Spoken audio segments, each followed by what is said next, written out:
Welcome into the install with Greg Cosell of NFL Films. If you're wondering why we're a day late, it's because roster cut day happened and we had to account for all the new players, all the different players in different spots as the NFL goes through its annual culling process. That's the main man, Greg Cosell, who I'm always grateful for his insights and analysis. And we were just talking about this, Greg, before we went to air.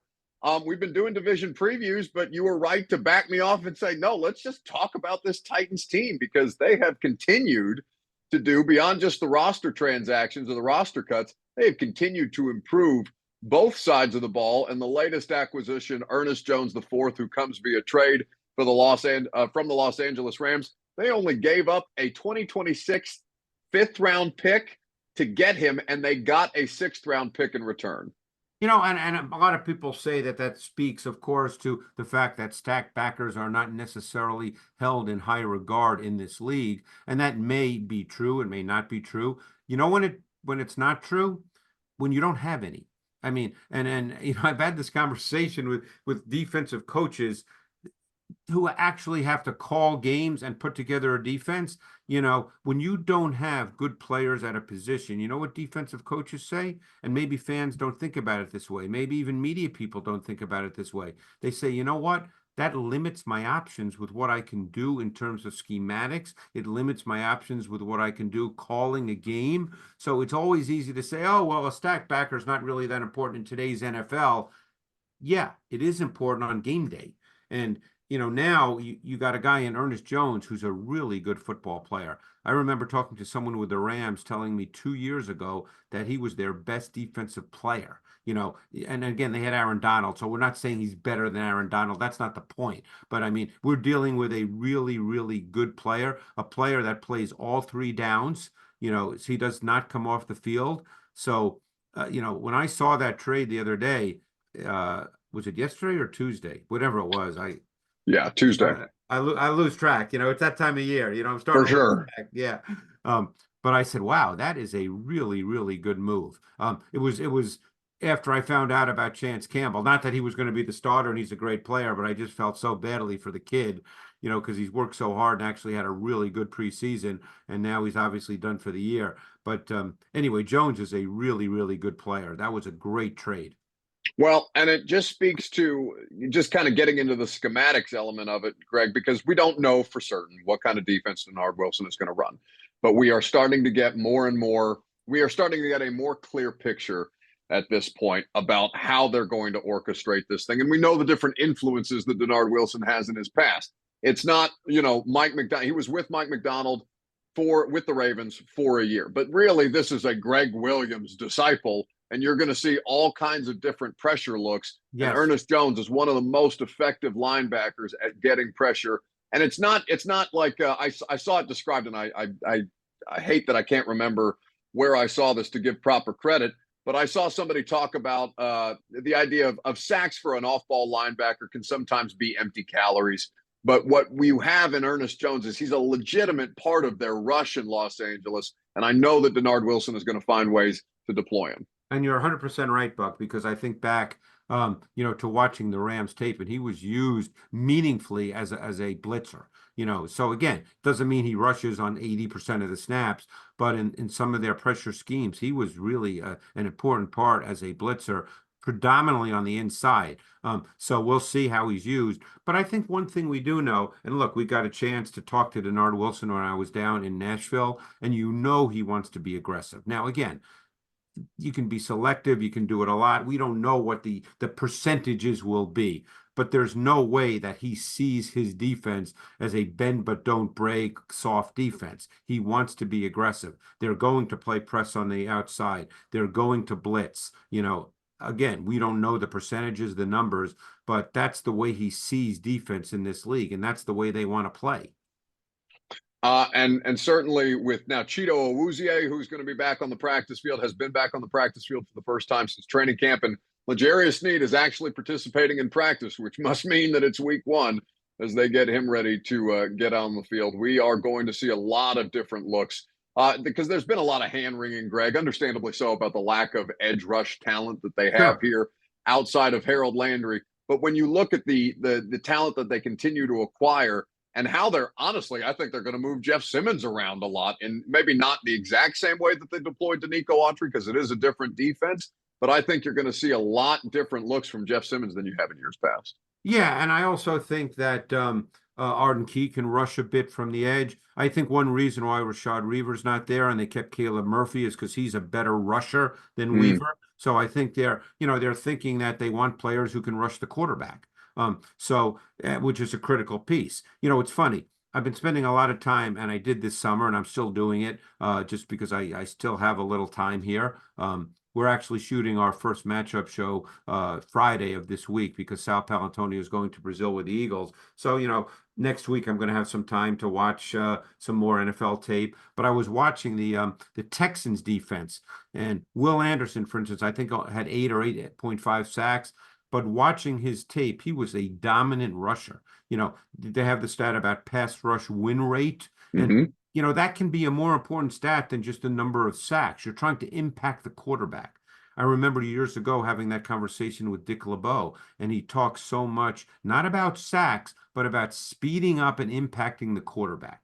And that's what you're trying to do. So it's not necessarily, oh man, this guy only had 8 or 9 sacks. I wish he had 16 or 17. And yeah, that's great. But you got to remember one thing. A lot of these guys, as pass rushers, they might play 350 snaps against a pass.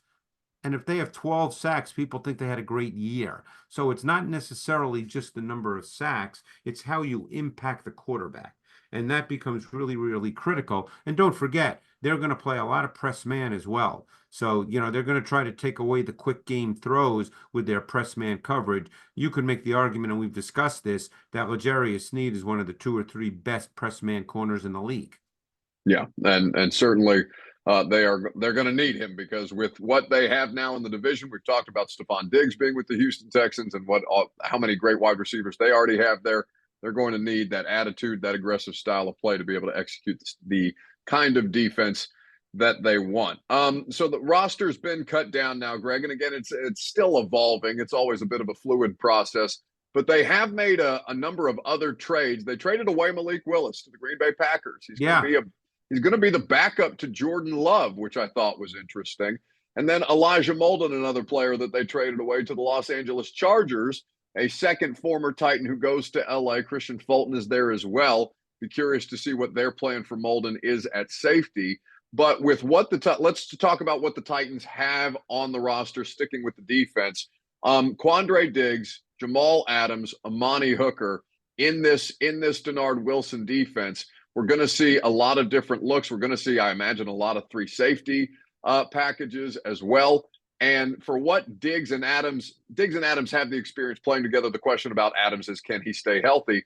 But Amani Hooker and Quandre Diggs, I know we touched on this a little bit before when he got signed, but I do think that with the corners that they have, those 3 safeties are going to be critical to what they're going to try to execute. You would think. I mean, again, the fact that they got rid of Molden and they kept Adams, again, I've not been there every day. I was there just for a couple of days.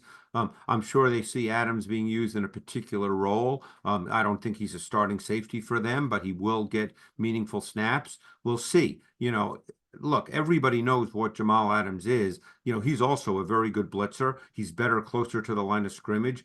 The thing about defense, and I had to learn this, it's funny, I had to learn this watching college tape over the years. When I started years ago, I was very black and white. Oh, this guy's going to be a great player, or this guy can't play. And then it took me time to learn that, on defense in this league, in any given game, you might see 19 or 20 guys play on the defensive side of the ball. And sometimes a guy could play 12 snaps. But you know what? To the D coordinator and to the team, those are 12 freaking important snaps. And, depending on what the situation is, down in distance, so forth, and I don't think Adams is going to play 50 snaps a game, but we'll see what packages that he's deployed in, and they're going to be important packages. So we'll see how it all plays out. But, now that they have Jones and, Jones and Murray are the linebackers, they're going to play, I imagine, a 3-4 or 5-2 front, whatever you want to call it. Mm-hmm. So they're going to basically play with 2 stack backers, and they're good and they're big and they're athletic because Jones is pretty big. So now you have 2 big linebackers who are both athletic. Yeah. So on the offensive side of the ball, it's basically status quo. The right side of the offensive line has been solidified. Greg, Dylan Radins is going to start at right guard, Right. a player who's been looking for a role here for quite some time, and Nicholas Petit-Frere has it locked down at the right tackle spot. They both look to have made incremental improvements. We'll just call it incremental from now under Bill Callahan, and of course that was a curiosity heading into this season. How much could be salvaged based on what was left here on the roster? Because I mean, Rand Carthon has turned over 75% of this Yeah. roster Yeah. since he got here, and those two and Roger McCreary are about the only players hanging on from the John Robinson era. Understanding that they're different styles that various players were drafted for. Chig Okonkwo was also here as well, worth noting, but they did keep 5 tight ends, so I don't know if that necessarily bodes well for Chig.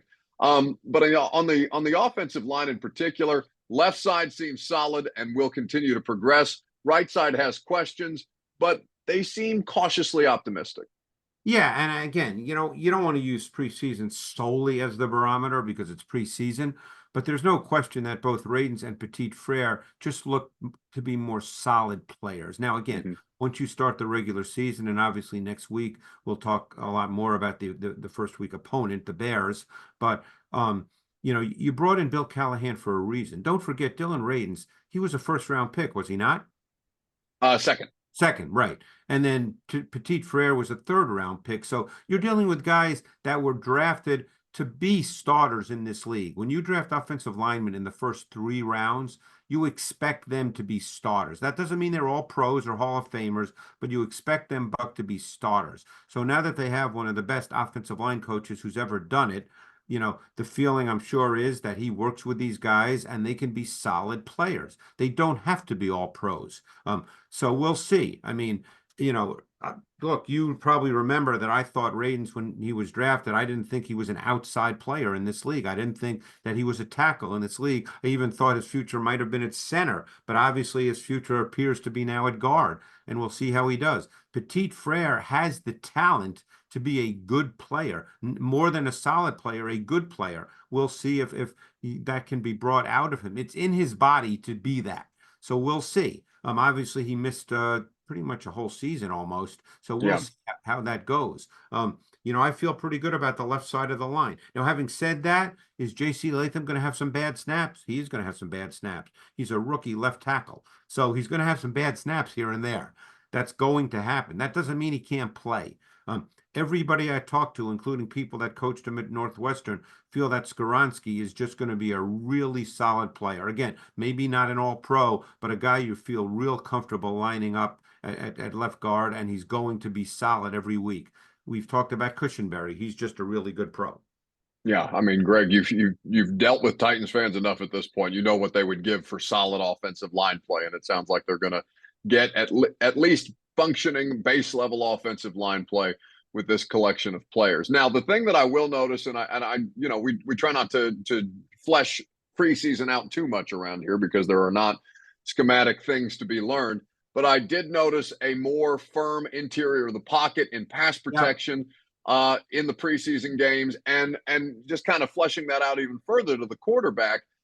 Will Levis, trying to operate more efficiently, seeking less big plays down the field. And I don't want to call it I don't want to say being more boring because that's not what it is. It's efficient, but just kind of having a more rhythmic nature to his game is something that we have seen at least incremental progress. And how good or how bad it's going to end up being come the regular season, nobody knows. But at least on the boxes that they set out to check that way, it seems they're making that kind of progress. Well, and you can also help that with your play calling. And again, you don't want to put too much stock in a preseason game, but he only played in one, and he played the first 2 series, okay? And so what did you see? You saw boot action. I think the first play of the game, there was boot action. You saw the screen game. You saw them changing the launch point, okay? Those are all things that you want to do in the regular season.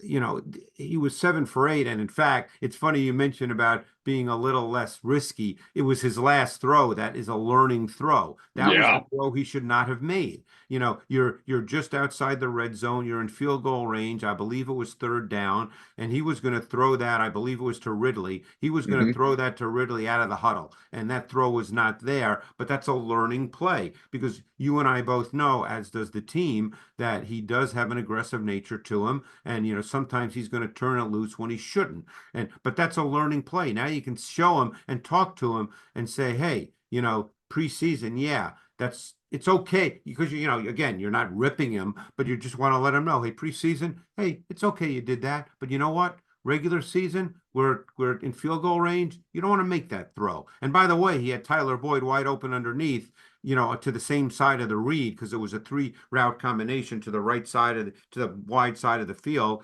And I think it was 3rd and 8 or 9, but he had Tyler Boyd wide open. And even if he doesn't get a first down, it only gains 7 yards. You're 7 yards closer to a field goal attempt. You know, so that's a learning play. And these are not bad plays. I say this to people all the time because people want to say, "Oh my God, you can't do that. This guy's," you know, those are plays that in some ways coaches are happy to see because it gives them a chance to teach.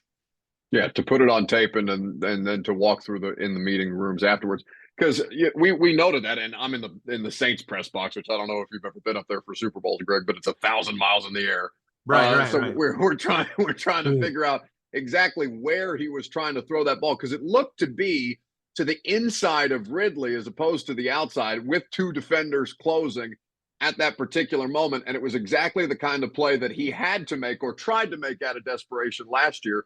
That, to your point, I'm sure Brian Callahan is happy to see, so they can come back and say, no, no, Yeah, no, I mean that's not that how that we're going to was do this. yeah, that was if I remember correctly, Ridley was number 3 in a trips formation, if I'm not mistaken, and he ran the deep corner route into the end zone, and the corner sunk. You know, the corner on the outside sunk, so the throw was not there. You know, Yeah, you can't. You know, it's just a throw you can't make. But that's like I said, that's a learning play. But getting back to your point about Levis generally, you can help him, you know, in normal down and distance situations. Like I said, they did the screen game. They got him outside the pocket. They changed the launch point, which, by the way, also helps the O-line at times. So there's a lot of things you can do to help your quarterback. Now, are guys going, there were wide receivers wide open, you know, in that game, you know, on intermediate routes, crossing type routes. Is that going to happen, you know, in the regular season? Probably not. But, you know, you're trying to get him comfortable and you're trying to run plays that he feels good about, and you want to have you want to see success in production as opposed to not. yeah. So we are obviously going to spend next week specifically on the Bears because that'll be week 1. Yeah, We're so close. We've got college football all over the place, especially tonight. There's a bunch of good games, like a looking couple forward to SEC. it. Looking forward to watching some good college football. Yeah, I'm fascinated to see what happens with not just Dion, but Colorado. It seems like not enough people are talking about Colorado as opposed to Dion, but we And know I had why a that is. chance to be at North Carolina. I was invited down, and they play tonight against Minnesota, which is actually a pretty big game.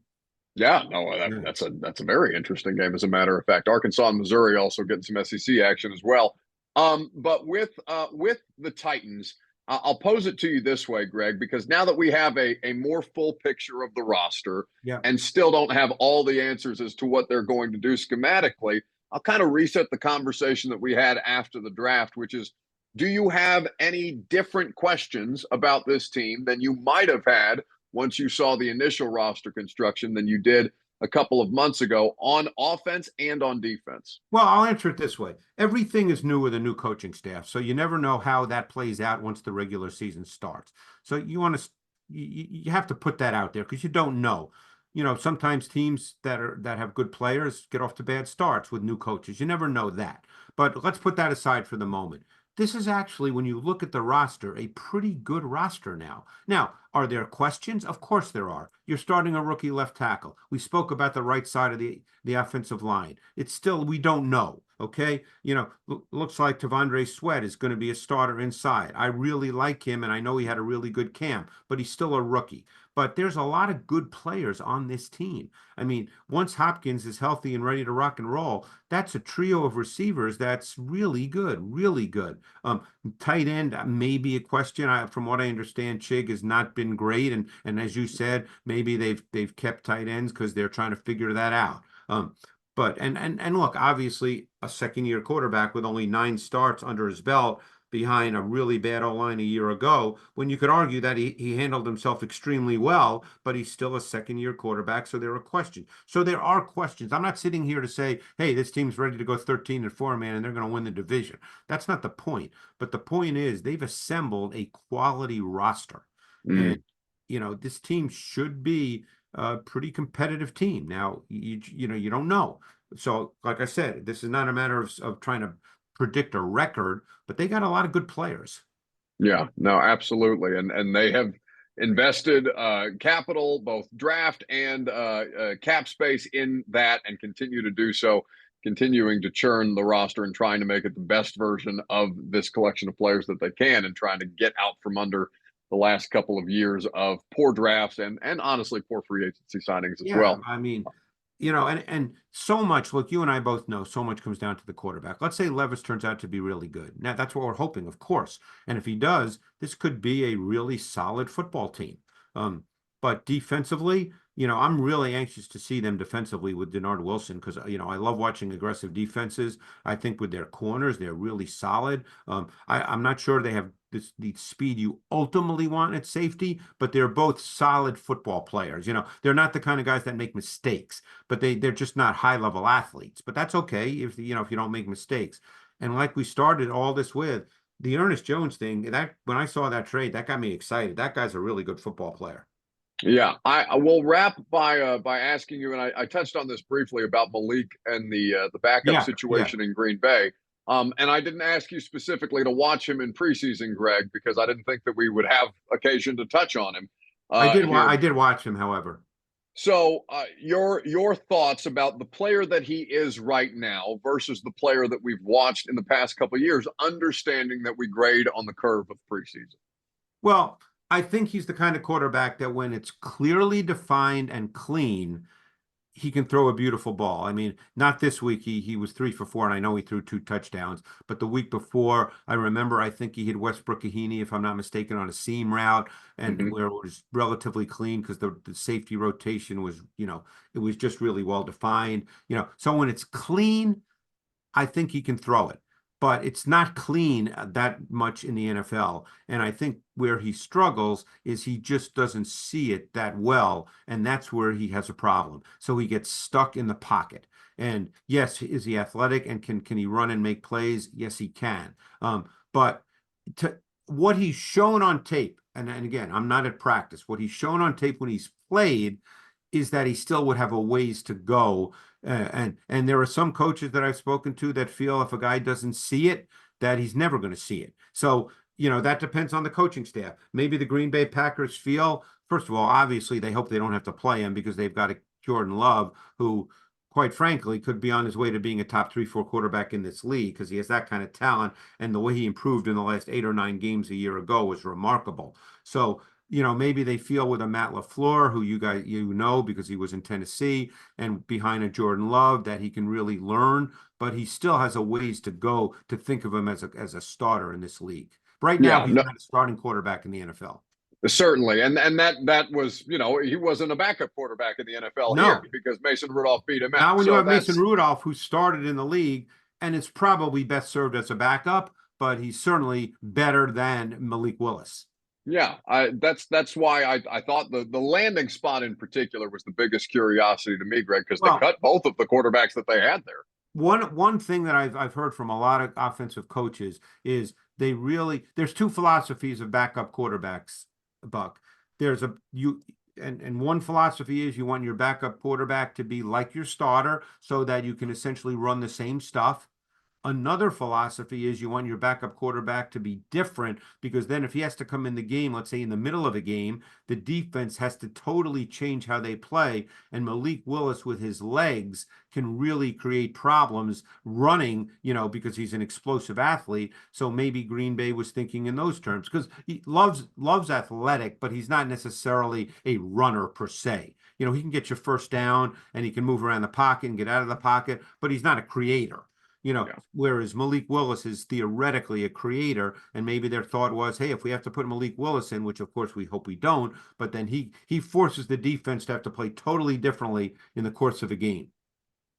Absolutely. Well, it's a great time. It's an exciting time in the NFL calendar always when you have this many transactions, but even more exciting is the actual football, which we will get to talk about next week, buddy. I'm hype about it. I am so excited about it, and I'm looking forward to early in because who do they week two? I'm drawing a blank. Who do they have week two? I got the Jets here. That's and by the way, I've just been watching the Jets defense these last couple of days. They're really good. They're pretty good. They are really good. Turns out Saleh knows what he's doing. Like even better than I kind of anticipated because like I said, I've been watching them the last couple of days, and they're really good. Yeah, no, it's the first 4 games on the Titans schedule at Chicago, home for home for New York and Green Bay before they go to Miami on Monday Night Football. We're going to have some interesting games to break down on the Titans side of things, and of course, those are, that's gonna. I mean, again, it's early in the season, so you never know. But those are some really interesting games to see sort of where the Titans stand early on.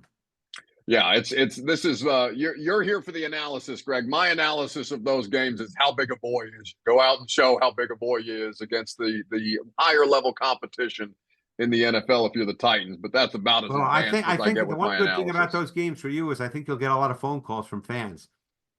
I am certain that I will have loaded lines, whatever the outcome, for 3 hours once this football season rolls around. But of course, the NFL Matchup Show will get you up to speed on all the best matchups in the NFL, and it makes its return to ESPN, ESPN Plus On Demand. Set your DVRs. It is an excellent resource with Greg, with Sal Pal, and the entire crew making the whole thing go and getting you ready for a great week of NFL football, because NFL football back in our lives just means it's a great week anyway, just to have we're football hoping back. We can maybe get to the Titans in the matchup show this year, Greg, I'm hoping you could get to the Titans in the matchup show because it means that they've done something of consequence for me to talk about for 3 hours a day. But that's neither here nor there. They don't need to do it for me. They need to do it for them. Appreciate your time as always, buddy. Thanks for doing it. Thanks, Buck.